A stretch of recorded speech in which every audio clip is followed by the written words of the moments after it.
Bismillahirrahmanirrahim. Assalamualaikum warahmatullahi wabarakatuh. Kami dari kelompok 7 ingin mempresentasikan hasil dari kerja kelompok kami yang beranggotakan saya sendiri, Lintang Wicaksono, dan rekan saya, Dira Lestari, yang berjudul Rancangan Manajemen Kelas. Materi yang dibahas: yang pertama, faktor yang mempengaruhi rancangan manajemen kelas. Yang kedua, menciptakan dan memelihara lingkungan belajar yang kondusif. Yang ketiga, menciptakan kelas yang kondusif dalam proses pembelajaran. Yang keempat, menciptakan sosio-emosional di kelas. Selanjutnya, faktor yang mempengaruhi rancangan manajemen. Yang pertama, pemahaman terhadap arti, tujuan, dan hakikat pengelolaan kelas akan memberikan arah kepada apa, mengapa, dan bagaimana harus berbuat dalam manajemen kelas. Pemahaman terhadap hakikat siswa yang dihadapinya, maksudnya setiap siswa pada setiap saat di lingkungan tertentu akan memperlihatkan sikap dan tingkah laku tertentu.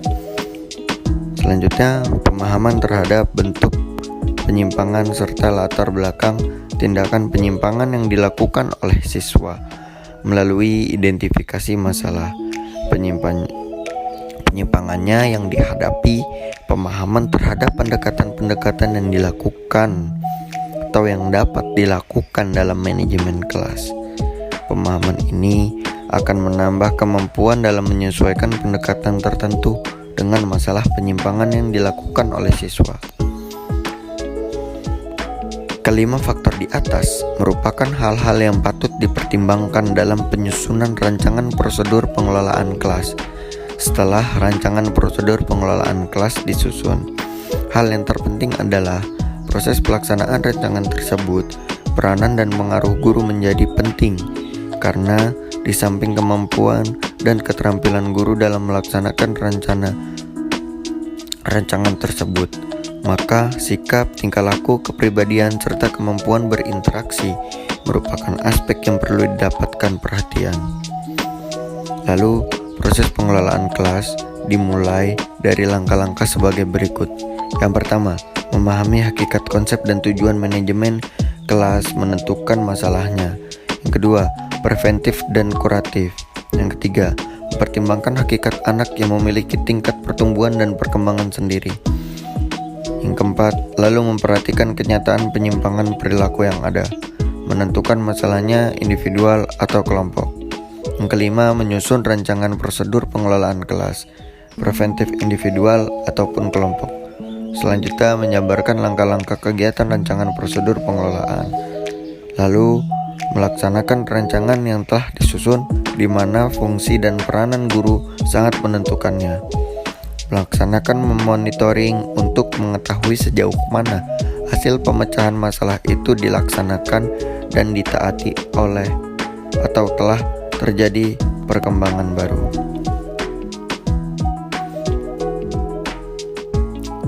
Mendapatkan balikan yaitu tahap pelaksanaan yang telah tiba pada penggunaan hasil monitoring untuk melakukan langkah-langkah selanjutnya. Selanjutnya, menciptakan dan memelihara lingkungan belajar yang kondusif.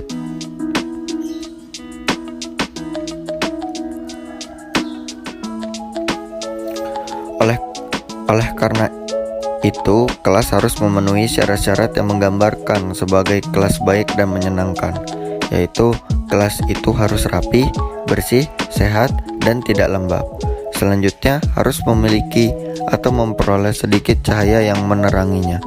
Sirkulasi udara dari dalam dan luar kelas harus cukup, perabot dan dalam keadaan baik, cukup jumlahnya dan rapi tata dengan rapi. Jumlah siswa tidak melebihi 40 orang. Selanjutnya akan disampaikan oleh rekan saya, Dira Lestari. Selanjutnya, kelas yang nyaman.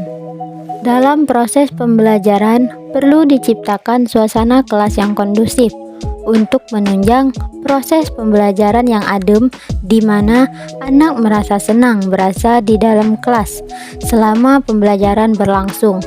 oleh Bustami Ismail tahun 2020 mengatakan bahwa kelas yang nyaman adalah: pertama, penataan ruangan kelas. Kelas menjadi terasa nyaman sebagai tempat untuk belajar dan bermain bagi siswa bila ruangan kelas tertata dengan rapi. Penempatan setiap fasilitas dalam kelas mengikuti asas estetis atau keindahan dan asas safety atau keamanan. Kedua, penataan perabot kelas. Kelas yang nyaman di mana perabot kelas yang dimiliki tidak mahal, akan tetapi perabot tersebut ditempatkan pada tempat yang tepat sehingga tidak mengganggu kegiatan belajar dan dari sisi kebersihan terjaga dengan baik serta tidak menimbulkan rasa tidak aman bagi siswa. Bustami Ismail tahun 2010. Untuk mengembangkan perencanaan perlengkapan kelas tergantung dari 4 faktor pokok sarana fisik. Selanjutnya, ketiga, aspek fungsional dilihat dari kesesuaian dengan kebutuhan akan ruang, memperhatikan norma kenyamanan dari pandangan arsitektur dan kaidah internasional, serta terhindar dari kebisingan dan kegiatan yang membutuhkan ketenagaan di sekitar kelas. Keempat, aspek konstruksi memiliki keterpenuhan dan pemanfaatan bahan lokal yang berkualitas dan ditangani oleh pekerja lokal. Memenuhi tuntutan kekhasan bangunan lokal dapat dipadukan dengan bahan modern dalam upaya memenuhi kebutuhan jangka panjang dan pemeliharaan yang murah serta pemilihan metode konstruksi dan bahan yang tahan terhadap gangguan dan kerusakan alam.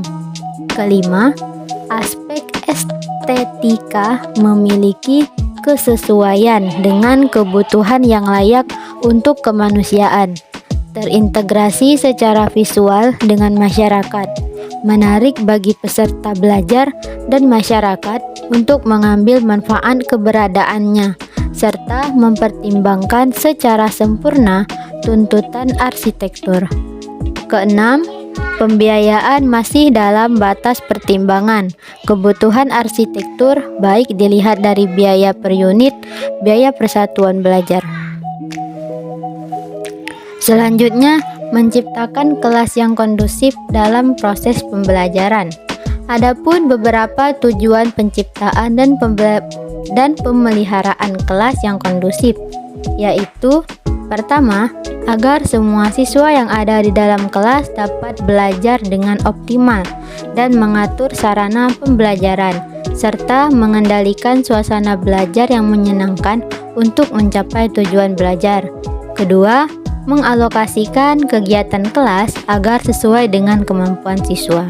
Ketiga, menciptakan suatu kegiatan pembelajaran yang aktif. 4. Untuk menciptakan suasana kelas yang bervariasi, termasuk suasana keakraban dan persahabatan.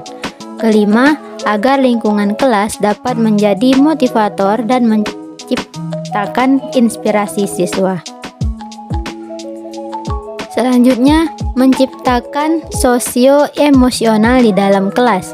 Untuk menciptakan kondisi sosio-emosional di dalam kelas, berbagai faktor yang menjadi perhatian antara lain. 1. Kondisi kelas yang variatif, membutuhkan perhatian guru yang fokus.